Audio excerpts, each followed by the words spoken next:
Alright guys, welcome back to the channel. Welcome if you are new. Thank you for taking time out of your day to check the video out. We have more PlayStation news, rumors, and leaks to go over and cover today. So as always, do me a favor and hit that like button to help the video out and show your support. And if you are new here to the channel, consider hitting that subscribe button as well. We're starting here with a significant update coming from Naughty Dog. This is over on their official Twitter account. They posted a message saying, "The Last of Us fans. We know many of you have been looking forward to hearing more about our Last of Us multiplayer game. We're incredibly proud of the job our studio has done thus far, but as development has continued, we've realized what is best for the game is to give it more time. Our team will continue to work on the project as well as our other games in development, including a brand new single-player experience. We look forward to sharing more soon. We're grateful to our fantastic community for your support. Thank you for your passion for our games. It continues to drive us." So yeah, this is a welcome update, but also potentially I would say both disappointing while simultaneously exciting update. It's disappointing because obviously the Last of Us multiplayer game needs more time, and we don't know exactly how much more time it's going to need, but I think it's safe to say that we're not going to see it anytime soon. But at the same time, they do confirm a brand new single player experience, which I think is what a lot of PlayStation and Naughty Dog fans have been waiting to hear from Naughty Dog. I think it's also safe to say that whatever this new single player experience is many years away. Now, they don't specifically say it's a new IP. The way that they phrase it, it really could go either way. They could be talking about The Last of Us Part 3. They could be talking about a brand new IP. So we're going to have to basically wait until they officially reveal this new single player game to know whether or not it's a new Last of Us game or it's a brand new IP. But on top of that, we have an insider report giving us more details regarding the Last of Us multiplayer game. This is being reported by PlayStation Lifestyle. Naughty Dog just officially gave a statement about the Last of Us multiplayer game that was not at the PlayStation Showcase and said it needed more time. A new report has given more insight into the mysterious title and that decision to not show it, alleging that the game is currently being reassessed. This report comes from Bloomberg and notes that Sony has slowed down development on the game in order to reassess its quality and long-term viability. The part of the team working on the multiplayer Last of Us game was scaled back after a recent evaluation, and some have reportedly been assigned elsewhere within the studio. However, despite the downsizing, it is still being worked on while going through its reevaluation. Bungie was allegedly key in this process, as the Destiny studio raised questions about the multiplayer Last of Us game's ability to keep players engaged for a long period of time. Sony touted Bungie's expertise in live service games during the acquisition, and Sony CFO Hiroki Totoki said in an investor presentation that the company planned to apply Bungie's live service knowledge to its other games. Insider Jeff Grubb also chimed in by saying that he heard it looks a lot like a studio's first live service game, and that Naughty Dog wanted to do things its way, which maybe didn't bode well for factions. So it's also worth noting that the Bloomberg article where we got this information, it was coming from Jason Schreier, so it's safe to say it's true and credible. But it's also interesting to hear Jeff Grubb chime in, essentially saying that Naughty Dog wanted to do things their way, and apparently the way that Naughty Dog wanted to do their live service game, Bungie did not agree with it, and Bungie is concerned about the long-term engagement when it comes to this title. Now, it's really difficult to determine what this means for the Last of Us multiplayer game. It could mean that they simply need to set it down, take a step back, and really change things up. It could mean that the game might get canceled. I don't think that's going to happen. There's clearly been a lot of effort and time put into it, and The Last of Us is one of Sony's biggest IPs. I don't think they want to scrap it. I would be really surprised if they did that. It's really interesting to get this type of insight though, right? We know that Sony bought Bungie for this reason, to give advice to other PlayStation studios that are working on live service games. And I think for me, the biggest disconnect here is we don't know what this game looks like. We, based on this information, have to essentially trust that Bungie knows what it's talking about, that they know what they're doing, and believe them when they essentially evaluate Naughty Dog's first live service multiplayer game and say, this isn't going to do a good enough job keeping people engaged for the long run. I don't know how that makes me feel. My gut reaction to that is I have a difficult time believing it. I know that Naughty Dog is seen as a single player studio and that's their expertise. And I'm not saying that they would necessarily knock it out of the park.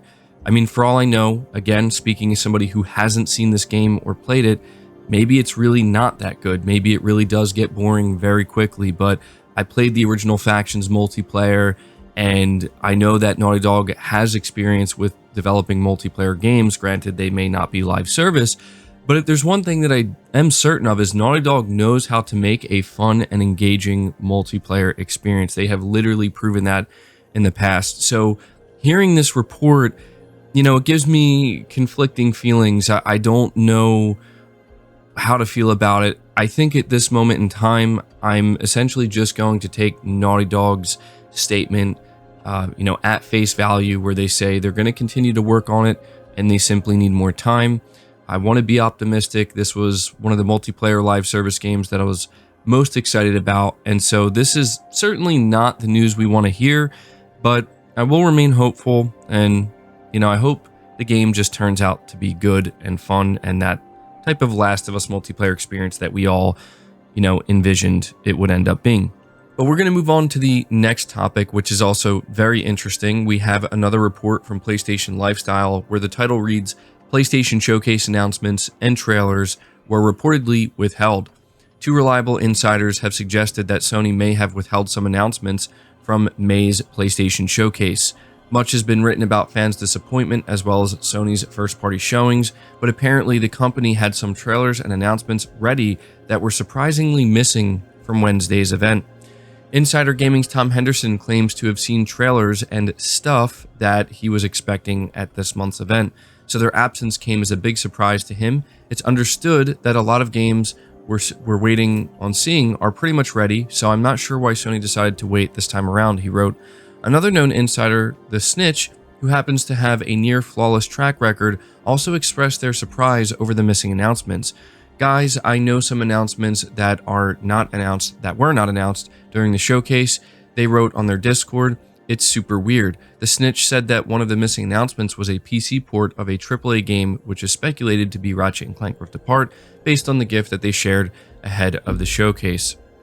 And so, yeah, you know, this is certainly interesting because the two insiders that are providing this information do have incredibly strong track records. Tom Henderson is, in my opinion, one of the most reliable insiders in the industry. And The Snitch, it's true, while he hasn't been leaking too much as of late, he does have a near flawless track record. And so the fact that both of them are saying something similar to one another, basically that there are announcements that were supposed to be at this show, that they were expecting for this show, and they just didn't turn up, it is very, very strange. And so it would be great to get more details. Like, I kind of wish that they would reveal what these announcements were, because I think the implication here is that these are first-party PlayStation Studios announcements and, you know, big exclusive games, but they don't necessarily confirm that. They could be talking about big third-party games,